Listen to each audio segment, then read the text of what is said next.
It's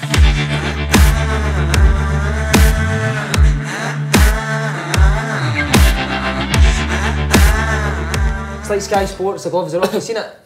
But this is Tennent's and open goal. The tops are off, so come on, get the taps off. Tap. Right, Scotty, you were up first. We asked you to pick a game that you and Lee were involved in, and you picked a game of keys in the bowl that you had with the wives one Saturday night. Right, we'll go back. It's April 2008, and as things stand, the league table shows Rangers on top with 4 points between the two sides. But with the Ibrox club having 2 games in hand and missed a long run in the UEFA Cup. So, Scotty, the game still crying about that as well, by the way. Oh, wow. Crying. This is what we're after, by eh? Right, okay. Bit of needle, yeah, okay. Scotty, the game takes place 11 days after Celtic lost to Motherwell at Celtic Park. Beat Motherwell the following week at Fir Park 4-1. How was the mood in the camp at that point? A lot better than what it was probably a week prior to that. You know, losing to Motherwell, especially at home against 10, they only had 10 men as well. You would think the league's done and dusted. I think everyone was saying that at that point in time. All the press were writing us off. But was that a feeling in the dressing room that it was done? No, I don't think so. I think you know, we regrouped. The manager was excellent. You know, under those types of pressures and you know, getting the best out of the boys and making them feel a lot better. And we just managed to get on with it. And we knew we had to win every single game to at least stand a chance of actually winning that league. And it was a phenomenal effort in the end to do what we done under the circumstances to win every game. But going into that Rangers game, like I said, there was a lot of pressure. It was far more pressure on us than Rangers themselves, because they knew probably even just a result would be more than enough for them to probably deflate us and see us off. So we needed a win massively, and the way we done it in the end was huge.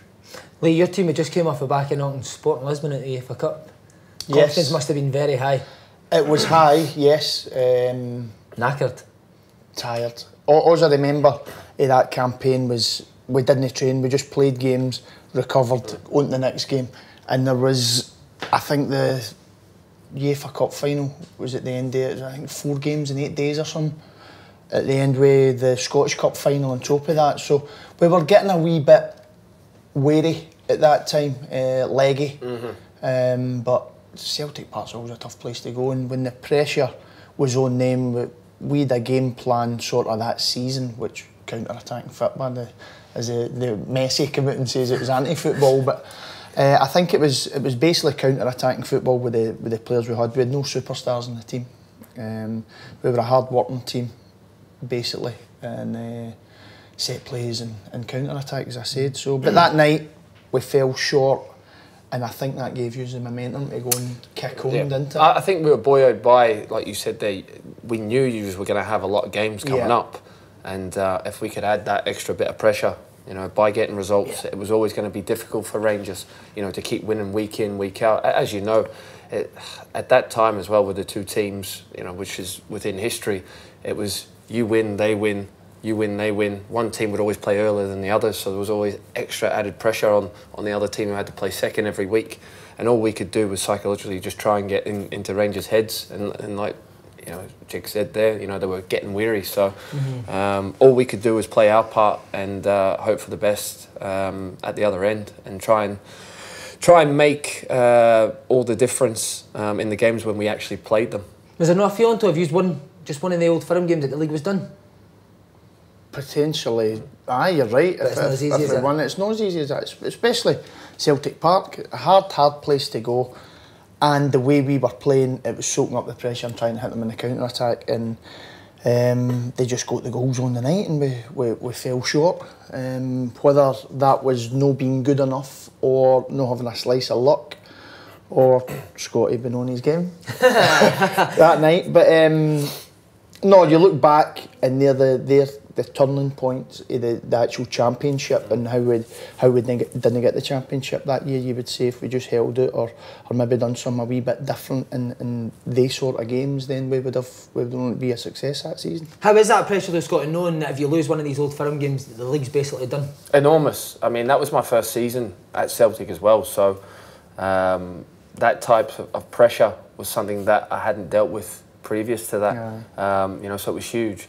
Very nerve-wracking, and it was it was weird circumstances that year, obviously, because we had 2 Old Firm games on the spin at home. You know, the 2 previous to that were at Ibrox, and we were well beaten. And I think first game especially, we were well beaten. And then I think Kevin Thompson scored in the 1-0 game just after Christmas as well. Talk about it, Tom. No, I can imagine.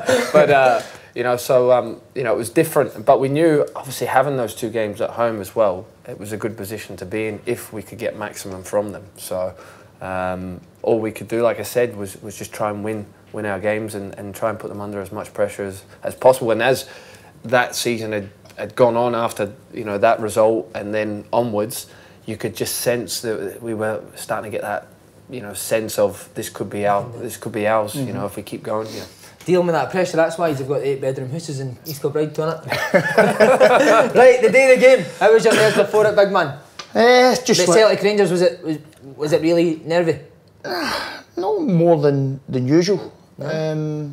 All the games are big pressure games, and at the time when you're sort of neck and neck, it's tit for tat. And the lead up to the games, Walter Smith always used to say the Old Firm games will take care of themselves. The most important ones are the ones before and the ones after, to keep the momentum going. And the pressure of having to win every week, as Scotty says here in his first season, like I was at Wigan in the Premiership, and you're coming up and you're thinking, well, if you're playing the Premiership, you're all right, you can handle it. But never ever experienced pressure like it in my life. Like when you're down there in the Premiership, a draw can be a great result. A draw's a failure. That's the expectation levels that you come into, and you need to quickly get used to. And it can take people different amount of time to get used to that pressure. But match day, there's always nerves. When did they really start to kick in, the tunnel? Probably the tunnel. I think the warm-ups, you're just still going through the motion, but the tunnel, when the 2 teams are lined up and you're looking across your shoulder, you're seeing the TV cameras, you're hearing the noise, probably that time. But when the whistle goes, it's basically forgotten about. And would Walter relax you, or would he like you to get you up for it? I don't think he needed to get us up for it for the games. It was more the games before and the games after. So he sort of he would do his team talk and then just leave it at that. With good characters, and as you did as well. I was going to say the core of those 2 teams had many a character within them, and you know, very much a Scottish mentality. Obviously, there was a lot of Scots in both teams, and I think that helped. And the rivalry was strong, and there was a few things that kicked off after games. Was there ever any bits before it in the tunnel? Would you just give each other a bit? No. Just focused on the job. Everyone's concentrated on their jobs at hand, and I think, you know, like Jig said there, my nerves were more just in the warm-up. I just could not wait to get the game started. Just get the game started. The whole week's build-up was so long and antagonising. You were just like, just get this game going, please. And then once you got into it, your head's on. You know, you're just playing the game, aren't you? Nighttime game, it was under the lights. How much better is the atmosphere as well? It was amazing. I mean, those games are always special, especially when you play at your own home ground as well. I think you always enjoy them much more, albeit if you get a result. Either one, you're buzzing even more because it's so difficult to go to each other's places. There's no question. We've seen that this week, you know, with Rangers, you know, Celtic going to Rangers. You know, they've made it a fortress again, Ibrox, and it's very difficult for you to go there. So did you prefer the home games? I think obviously you do, because you're playing in front of your home fans as well, and probably added pressure though, because you're expected to get the result being at home. So your favourites to win the game. But yeah, you always enjoyed playing in front of your own fans, especially in those occasions. Okay, an early incident was Barry Robson's booking on Christian Daly. Christian Daly, the tackle. Are you jealous that he got an elbow before you? That, I think, is something that's gone in the modern day game. That sort of set the tone. Well, you get a red card for that now, wouldn't you? You're getting a couple of games for that now, and I think that's how the game's changed slightly. So the characters like Barry Robson was laying down a marker that early on Christian, sort of sets the tone for you guys. I think we're up for it. And does that put you back a bit? See, when you see that happening, does that put Rangers back a bit? I wouldn't say put it. Depends your character. It can make you angry. It can make you go, right, we're in for a game tonight. But I think with that one, that was you should get a lift for that right away. Do you get injured in that game as well? Did you not break your foot in that game? I think I broke my. Because Paul Hartley, tackled us after about 15 minutes, and it was after I played for I can't remember how long, if it was the rest of the game, and then I went for X-ray and my foot was actually broke. Why did you not come off? Just thinking I can't come off? No, I'm not coming off. No, I can't come off. I actually thought it was all right. It must have been adrenaline just going through it. So it just shows you how pumped up you are. How pumped up you are, and you just go on with things. Was that a tactic of yours as well to start? Not necessarily. I don't think so. I think it was Robbo's first game. That first Old Firm game, because he signed for us in January. So I think he was more than up for it, and we'd been quite physical before that, I think, and so obviously. Well, we were known as probably as more of a footballing team, and try to play the nice stuff, the technical players we had in either side with Aidan and Naka and that. And there was always a physical element of Rangers. So I think having Robbo come into the team and Paul in the middle of the park as well, they laid down the markers early doors and wanted to show Rangers you're going to get a physical battle as well as a game tonight. Mm-hmm. What was Barry Ferguson like when something like that happens? Does he get does he shout? We need to. He's just angry all the time. Barry's just angry even when you're winning 3-1. Barry's angry. On the pitch, he's unbelievable football player, but standards so high. Even more so in a Celtic Rangers game? Aye. And I've never experienced anybody demand the ball like he does. Everybody says, oh, I'm showing for the ball. He'll say things like, give me the ball. How are we meant to win this game if you don't give me the ball? Just this confidence and touching on arrogance, but I think that's how he was so good. Had that sort of confident, arrogant way about him, which... not an arrogant guy, but just when he was playing and performing, it was he believed he was going to make the difference. Who'd have been that man in the Celtic team? Who'd have been the one that would always want the ball, even in an Old Firm game? Scotty. I want the ball all the time, but I think obviously Aidan. We had loads of ball players. I think Robbo as well. I think Barry Robson thinks he could go and beat 11 men if he asked him. Even now he's probably 40. Still thinks he could be playing. But we had. I think you have to have that type of character if you play for Celtic or Rangers. You've seen many a good player. Try and come and play for the Old Firm, but if they don't have that type of character, then they fall by the wayside. Right, Scotty, Alan McGregor was in fine form that year, but Nakamura still is, isn't he? Nakamura's opener's unstoppable. What do you remember? Gary Caldwell curly toes it. Doesn't mean that. Gary Caldwell with the old point over there in the pass there. That's why Gaz had to get a hip. He loved that old whip one, and I mean that was one of the best Old Firm goals you'll ever see. Greasy had no chance in the goal. It was going that way. Then all of a sudden, the way that Naka, hit it, with the outside, sort of sliced it with the outside of his foot, and you couldn't put it past him that he didn't mean it. Because he was that type of player. He had so much quality, and that goal will forever be remembered in terms of one of the best ones. To hit it the way he did, and like I said, Alan McGregor, no chance, and 1-0, and here we go. Was that your first goal involved in an Old Firm game? It probably would have been. What was the noise like? Unbelievable. I think at that point though, it's just a sigh of relief as a player. You just, we're one up here. This is great. We're on the road here to getting a result. We can relax a little bit more, try and play, and try and get that second one. I think always when you play in such big games like that, it's a joy and you're buzzing, but I think it's more just relief at times than anything else. So you can't really enjoy it? It's relief. It's spot on. I don't think you can enjoy it unless you're 3 up. At the end. There's 5 minutes to play, but after the game, it is just relief if you win it. That's what I remember. So how did it feel going 1 down then? You think I've got an even bigger job now? Yep, you hear the roar of the fans. It's going to be tough to get 2 goals to win it, so you're just looking to get that 1 goal and get back in the game and try to turn the fans on their back, just like everybody else's game plan going to Rangers or Celtic. So psychologically, you feel as if you're 2 down, rather than 1 when you're away from home in those Old Firm games. Like you say, it's like how are we going to get back into this? And Rangers get back into it when Novo comes on. The wee man always a threat. He loved it. He loved the Celtic Rangers games as well, didn't he? Always scored important goals. Was he a good finisher in training and stuff like that? Aye. Good finisher in training. Never really. I think if it was one of the ones where the more time you go, probably the worse he was. He was more instinctive. Which his goal was in that game. Aye. A lot of his goals were great goal scoring record. But the goals he scored, the important goals he scored that season especially, and in the Old Firm games, a special talent, special Old Firm player, to be honest. So we get back in it and we think, here we go, anything could happen. Momentum probably starting to swing our way slightly when the goal goes in, and well, it just wasn't to be, was it? Knowing that you had to win the game, did anything change when the equaliser went in? No, I don't think so. I think we weren't a team that would panic and throw everything forward all at once. I don't think Gordon would allow it.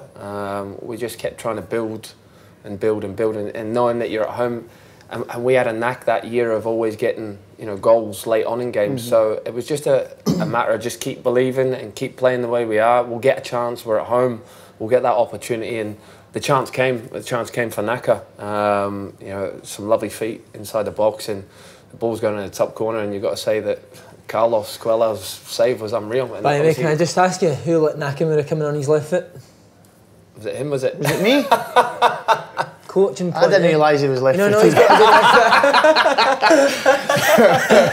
Can you not remember defending it now? He comes in on his... he's quick though, isn't he? It doesn't matter. He's a slug man.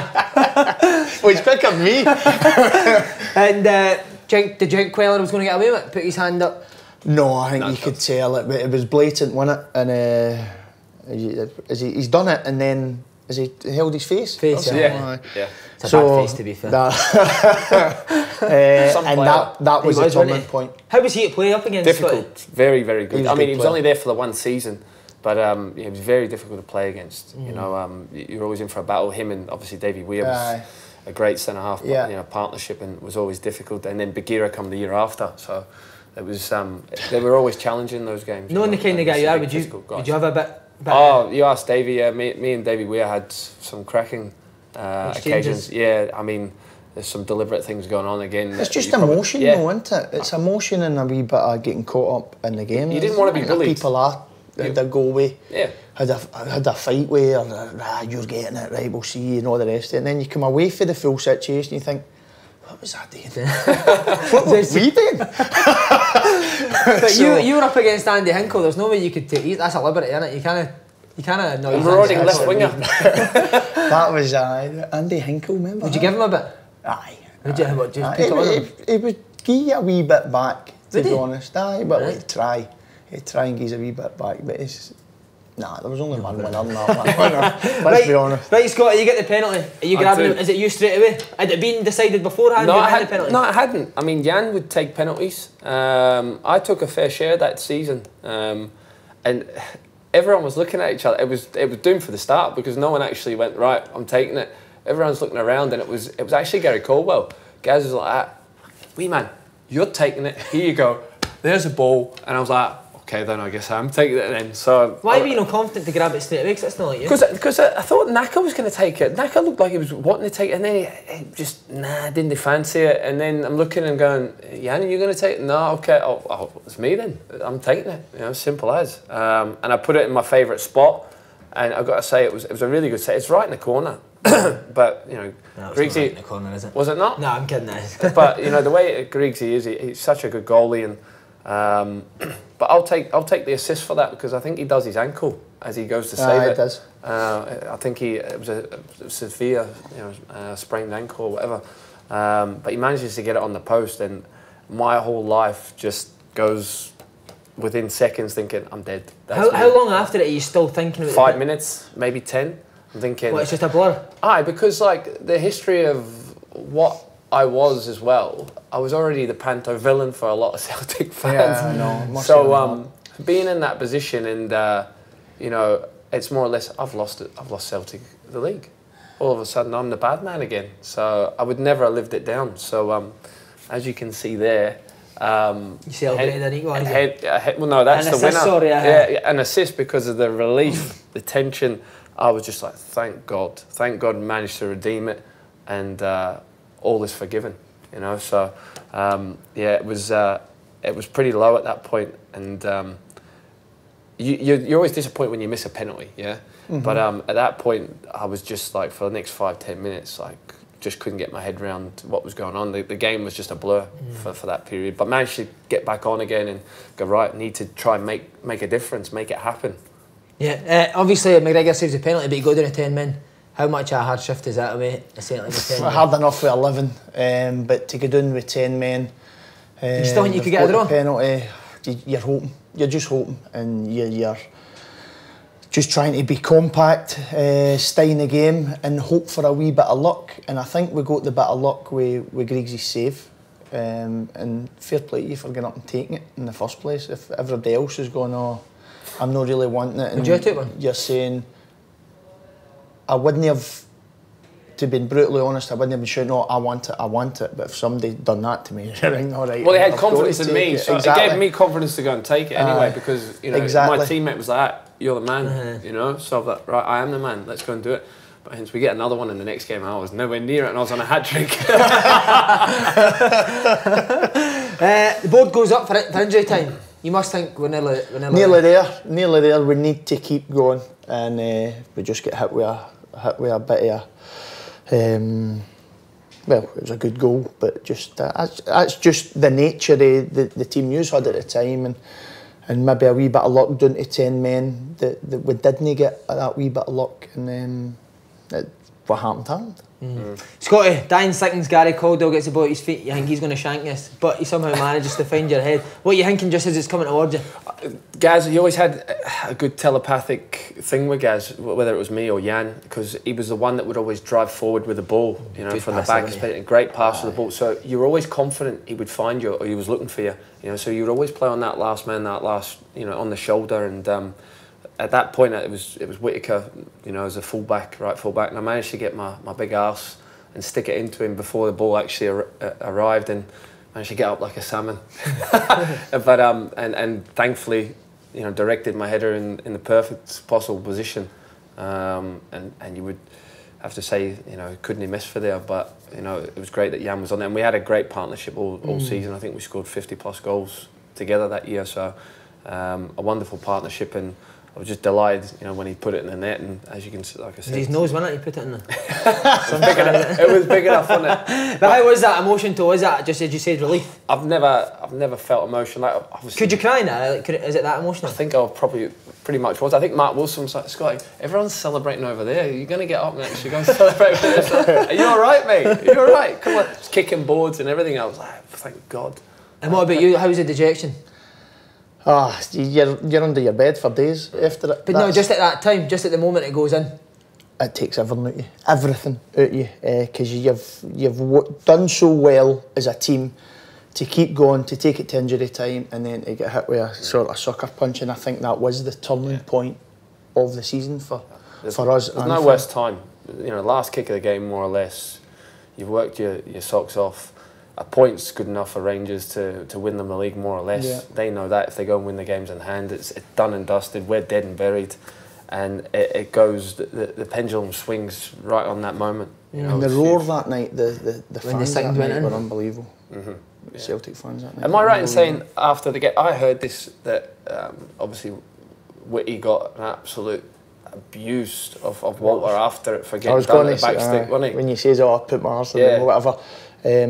Aye, that was one of the ones where you're sitting with your head between your knees, just thinking, don't get eye contact with Walter, because he was scary when he got gone. And I let Whitty have some that night for allowing you to win the header. So it's all Whitty's fault. I'm not blaming him. Sorry. But see, after the game, was there no about handbags as well? Yeah, there was. I think you got second prizes for Andy Hinkle. It was the usual suspects, wasn't it? It was Aiden and Wee Nacho, I think. I think it was them that kicked it off, and then it just really kicked off. And I remember, I think it was Gaz Caldwell and Big Davey. Big Davey, there's a picture of that. I've seen the picture. They were the two that got into the biggest bother, I think. I think Gaz's shirt got ripped. It was handbags, wasn't it? But the emotion of the game, and when you win it, you know, when you lose it, you're raging, and you know, it just emotions spilled over. But that's what made it. You know, I think things like that now get, you know, taken out of proportion. But back then it was just part and parcel, wasn't it? Yeah. But there was a mutual respect between the teams. You know, even out with that, there was always a good respect. Obviously, Walter slaughtered Whittaker, but what did Gordon Strachan say in there? I honestly cannot remember. I think I was still like head and knees, just thinking, oh my God, thank God that's done with. Just a sigh of relief. But I think it was not. Let's not get too carried away here. There's still a massive job to be done. We had to go to some really tough places in that top six. We still had to go to Wellpark again, I think. We had to play Rangers. and had to go to Tennent. There was so many more difficult games to go, so it was one game at a time. See if we could just build this momentum and you know, put as much pressure on Rangers as possible. Did you still believe you were in the league after that game? I think you've got to. But we knew we were starting to run on empty. Couple of injuries. Well, that was the other thing. Just like you, and then obviously Griggsy as well going down. That gave us a massive lift, because you're like, the more injuries they get as well, the more games they're playing, it's going to be more difficult for them as well in the running as well. And come the end of the season, with a few players take injections as well just to get through the games. So we were out on our feet by the end of the season that year. Would you say that was a game that was a turning point in the league? Probably, aye. Mentally, for you to give the belief as well, and for the one that got us thinking, oh no. Plus injuries and suspensions. Yes, I think so. Do you agree with that, Scotty? Absolutely. You know, that was the real turning point of everything, and I think more than anything, I think it made the fans believe again. You know, that there could be a slight chance of actually getting this back, because 2 weeks prior to that, it was a little bit like, you know, this week when Celtic lost to Rangers, it was everything's lost. It's a disaster. The whole world's going to fall and crumble, you know, on top of us. But that just gave everyone a little bit of a, you know, glimmer of hope again. Brilliant. You want a hug on it?